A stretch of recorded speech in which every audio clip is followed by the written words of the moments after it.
Hello everyone and welcome to my channel. Well, I'm back here with a beautiful birthday card with these vibrant color candy sprinkle background. Now I have used a stencil here which is part of the latest STAMPtember release that is going on. This is a month-long event and there are loads of fun surprises and products and events that will be happening in the entire month of September at the Simon Says Stamp store. So make sure to check out simonsystem.com to know more about STAMPtember. Here's the layering sprinkle stencil, which includes four stencils, wherein you can create these vibrant candy sprinkles and have a beautiful, colorful background for your birthday cards or any basically sweet theme cards. Now we have four stencils. These are 6 by 6 inch stencils, and you could use inks, sprays, paints, any other kind of mix for your mixed media projects. There are so many different ways you could use these stencils. You can layer each of these stencils to add multiple colors and dimension to your project, perfect for adding a sweet touch to any celebration. For my card today, I will be focusing mainly on just this stencil, so I won't have any focal point. I'll be creating a birthday card, so the big happy birthday sentiment will be the focal point for my card. Now for these candy sprinkles, I have some vibrant colors here from the Simon Says Stamp Positively Saturated Ink collection. I have mandarin, peony, amethyst and ocean. Here's another product which is part of the latest STAMPtember release. It is the Craft Tacky Mat. Now this one measures 8 1/4 by 6 1/4 inches and it would fit perfectly into your misty. Well, this is a sticky mat which has grid lines and including A2 and A7 markings where you could align your cardstocks and die cuts with precision. Now, the mat can be used outside the stamping tool, which is what I prefer doing. That would help you hold your panels when you're ink blending or stenciling, or even hold your little die cut pieces. It has a perfect tacky surface which will hold your cardstock panel or your die cut pieces in place. It is really easy to clean up this mat. All you need is some damp cloth or maybe a microfiber cloth. And if needed, you could also use a stamp cleaner along with a microfiber cloth.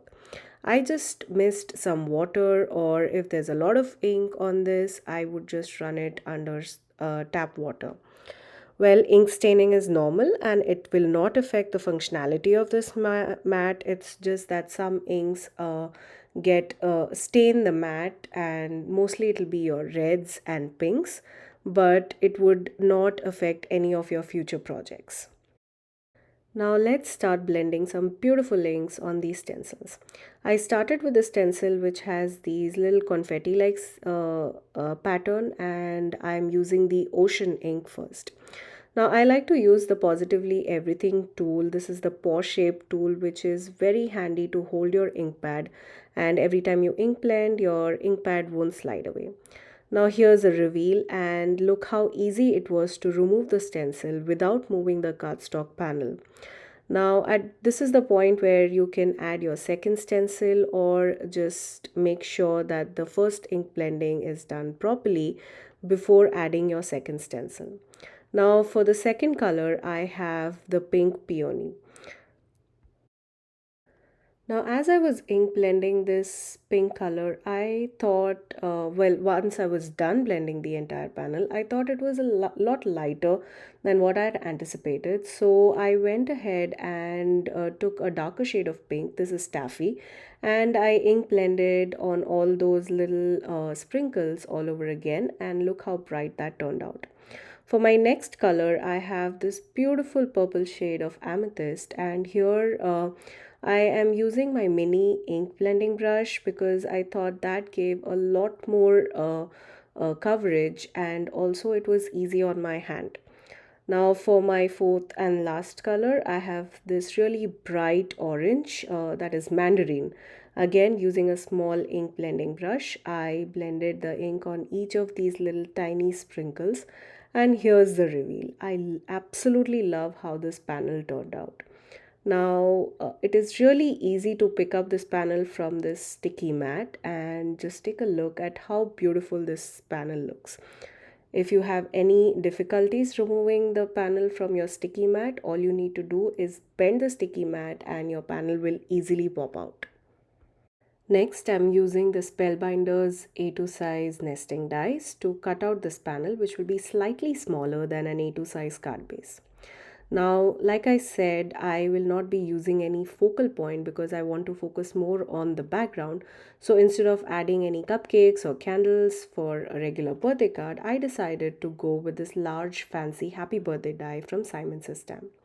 I cut out the word happy birthday twice, once using black cardstock and the second using this very pretty gold cardstock from Your Paper Insider. I adhered the black cardstock a little offset just to give a shadow impression on the sentiment. Now, I wanted my happy birthday sentiment to pop up in amongst all of that busy background. So, here's a tip to pop up your focal point or your sentiments if you have a busy background is to add a piece of vellum. Here I have a strip of vellum and I will be adhering it to the center of this card panel using some double-sided tape. All I need to do is add some double-sided tape on back of the panel and just fold this vellum strip. This will not only tone down the busy background but will also accentuate the focal point or the sentiment strip that you intend to add to your background.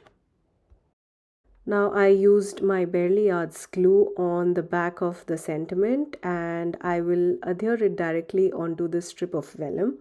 And I love how beautiful this looks. The sentiment, even though it's gold and not a perfect contrast with all of that colorful background, I like how the vellum tones down the background just where the sentiment is. You could also use a word die with a vellum shadow layer to give this effect. Now, what's a birthday card without some sequin mix? So here I have the Simon Says Stamp surprise party sequences to add some pop of shine and texture to our card because this is going to be a single layer card. Now you could also make this into shaker cards. I would see myself using it as an edge to edge shaker card. I'm pretty sure it'll turn out really beautiful. Once I was done adhering the sequin mixes, I used some foam tape to adhere this panel onto a top folding note card. This is an orange color note card, and the way I like to place my panels is to line the panel onto the folded edge of the note card. That way, if we have any extra edges on the other side, it is easy to cut that away.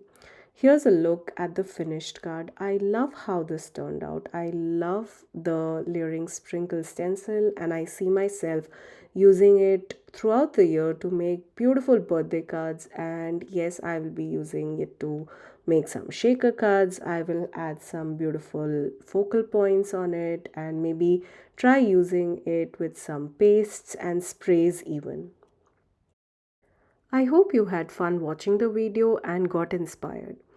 All the supplies that I used in the video today will be found linked in the description box down below.